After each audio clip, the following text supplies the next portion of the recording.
প্রথমেই এখানে আমি নিয়ে নিয়েছি 200 গ্রাম বোনলেস চিকেন। এর সাথে আমি অ্যাড করব আদা বাটা, রসুন বাটা, কাঁচা লঙ্কা বাটা আর কিছুটা গোলমরিচের গুঁড়ো।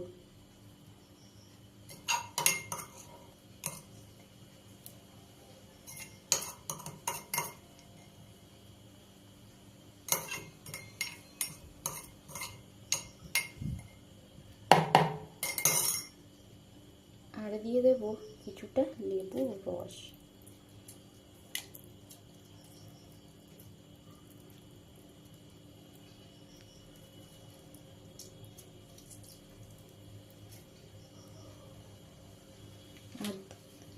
আর দিয়ে দেব সামান্য টক দই।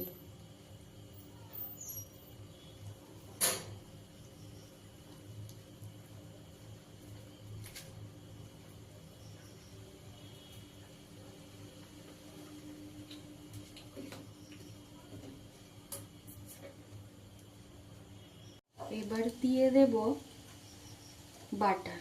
আপনাদের কাছে যদি বাটার না থাকে আপনারা রিফাইন্ড অয়েলও ইউজ করতে পারেন।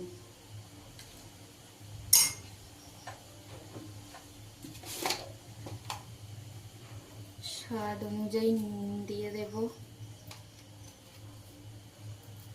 ঝালের পরিমাণটা আপনারা আপনাদের নিজেদের মতন করে দিয়ে দেবেন।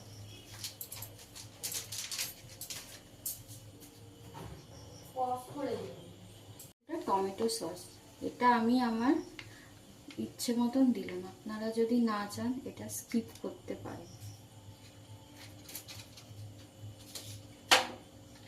দিয়ে দেব কিছুটা কাবাব মশলা।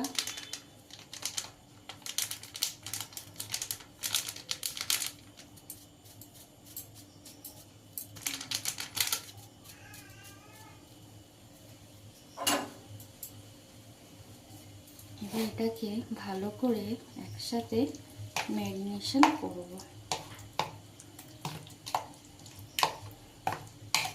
ম্যারিনেট করে এটা 2 থেকে 3 ঘন্টার মতন আপনাকে ফ্রিজে রাখতে হবে।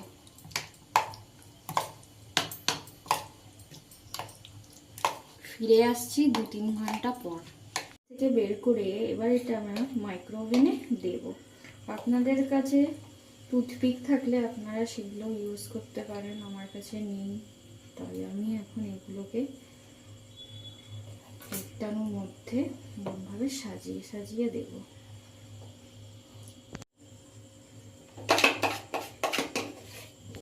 সাজানো কমপ্লিট। এবার আমরা এটাকে মাইক্রোওভেনে 180 ডিগ্রি সেন্টিগ্রেড তাপমাত্রায় 10 মিনিটের জন্য কুক করতে দেব।